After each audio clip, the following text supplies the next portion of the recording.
जो योनि आप देख रहे हैं वह यादवों की पूर्व महान राजधानी देवगिरी के एक शिव मंदिर में पूर्व शिवलिंग का अवशेष है, जिसे अब दौलताबाद कहा जाता है। यादवों की गौरवशाली राजधानी देवगिरी को पहले कई सल्तनत राजाओं द्वारा नष्ट कर दिया गया था, लेकिन मोहम्मद तुगलक ने जब अपनी राजधानी को कुछ समय के लिए देवगिरी में स्थानांतरित किया तो उसने इसे जमींदोज कर दिया, इसके मंदिरों को अपवित्र कर दिया, नष्ट कर दिया और धूल में मिला दिया।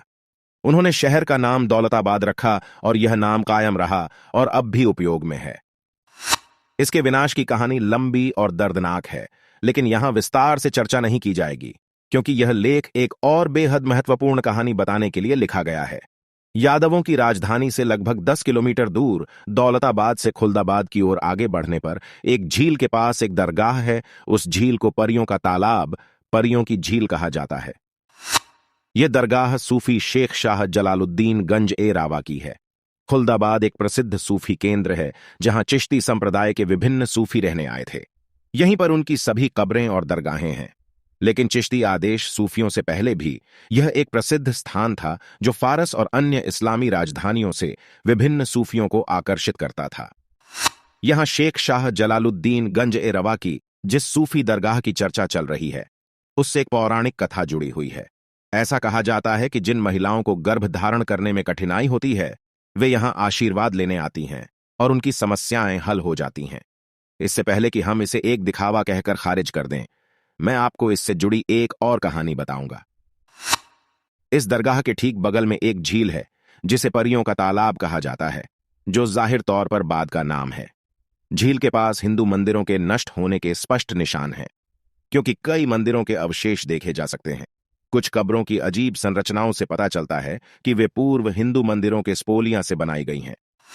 महत्वपूर्ण बात यह है कि यह झील भी उसी किंवदंती से जुड़ी हुई है और कहा जाता है कि सूफी के आने से पहले भी जिन महिलाओं को गर्भधारण करने में कठिनाई होती थी और जो इसके पानी में स्नान करती थीं, उन्हें संतान की प्राप्ति होती थी। यह स्पष्ट रूप से न केवल हिंदू मंदिरों, विरासत और कला के विनाश का मामला है, बल्कि उस स्थान के चिकित्सीय, आध्यात्मिक और पौराणिक पहलुओं के विनियोग का भी मामला है। झील से जुड़ी किंवदंती और चमत्कारी शक्तियों को सूफी की दरगाह में स्थानांतरित कर दिया गया।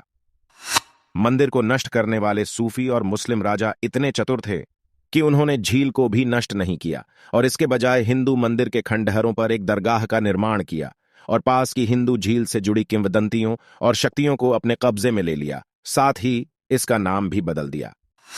इनकी प्रक्रिया में शामिल हैं: एक हिंदू साम्राज्य पर आक्रमण करो और उसे हराओ, इसकी पवित्र संरचनाओं, इसके हिंदू मंदिरों को नष्ट और पूरी तरह से नष्ट कर दो, सभी ब्राह्मणों और क्षत्रियों और इस्लामी आक्रमणकारी का विरोध करने का साहस करने वाले किसी भी व्यक्ति को मार डालो।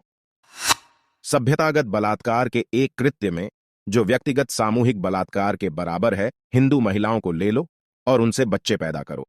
कुछ ऐसे शक्तिशाली आध्यात्मिक स्थानों की तलाश करें जिनके साथ महान किंवदंतियां जुड़ी हुई हैं, विशेष रूप से वे किंवदंतियां जिनके साथ चमत्कार का स्पर्श है, जो भारी भीड़ को आकर्षित करती हैं।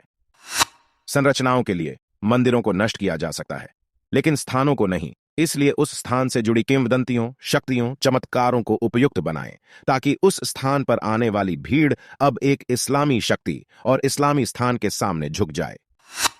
इस नाटक में एक ऐसे सूफी को भेजो जो कुछ मामलों में हिंदू संत जैसा होने का नाटक करता हो, लेकिन असल में वह इस्लाम और मुस्लिम राजाओं का पूर्ण सेवक है और उनके नरसंहार के एजेंडे को आगे बढ़ा रहा है। आधुनिक समय की प्रतीक्षा करें, जब उदार इतिहासकार इस स्थान को हिंदू मुस्लिम समन्वय संस्कृति का एक अद्भुत उदाहरण घोषित करेंगे, जहां दोनों की किंवदंतियां मेल खाती हैं। इस स्थान को अब इस प्रकार प्रस्तुत किया गया है कि कैसे सहिष्णु मुस्लिम संस्कृति वास्तव में हिंदू भीड़ को इस्लामी आध्यात्मिकता में भाग लेने की अनुमति देती है और समायोजित करती है। हिंदुओं के नरसंहार का एक उदाहरण और इस्लामी संस्कृति द्वारा हिंदुओं के सभ्यतागत और सांस्कृतिक बलात्कार का मामला तुरंत इस्लामी उदारता के मामले में बदल जाता है। क्या चीजें इससे भी अधिक विकृत हो सकती हैं? क्या हम अब खुद को धोखा दे सकते हैं? कोई सोचेगा कि कम से कम इससे हिंदुओं की आंखें खुलेंगी और उन्हें अपना असली इतिहास समझ आएगा।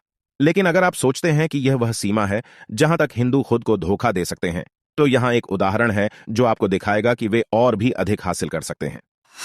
इस दरगाह का निर्माण हिंदू मंदिरों को तोड़कर बनाया गया है। इसका स्पष्ट उदाहरण सीधे इसके प्रांगण में तस्वीरों में देखा जा सकता है।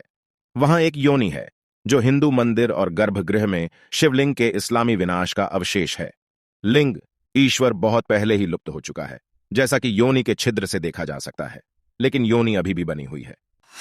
दरगाह से जुड़ी किंवदंतियां कहती हैं कि कई राजाओं और वहां के मुस्लिम निवासियों ने इसे कई बार उखाड़ने की कोशिश की, लेकिन असफल रहे। ऐसा माना जाता है कि उस स्थान की शक्तियां इस योनि से बंधी हुई हैं और इसे हटाने पर गायब हो जाएंगी। यह उचित भी लगता है, क्योंकि यह स्थान प्रजनन क्षमता प्रदान करने से जुड़ा है, जिसे योनि कई मायनों में उचित रूप से दर्शाती है। यहां कहानी का धिम्मी भाग आता है। इतने स्पष्ट संकेतों के बाद भी कि यह स्थान एक हिंदू था जिसे नष्ट कर दिया गया और जबरन एक दरगाह में परिवर्तित कर दिया गया। आज कई हिंदू आगंतुक इसका श्रेय इस्लामी विनाश को नहीं, बल्कि इस्लाम के समन्वयवाद को देते हैं, जिसने हिंदुओं को अनुमति दी और समायोजित किया। अगली बार जब आप इस जगह से गुजरें तो यहां आना, तस्वीरें खींचना और इस कहानी को साझा करना न भूलें कि कैसे हिंदू संस्कृति को नष्ट किया गया और कैसे हिंदुओं को धिम्मी बनाया गया, यह मानने के लिए मजबूर किया गया कि यह वास्तव में दूसरा रास्ता था और यह इस्लामी उदारता और समन्वयवाद का मामला था।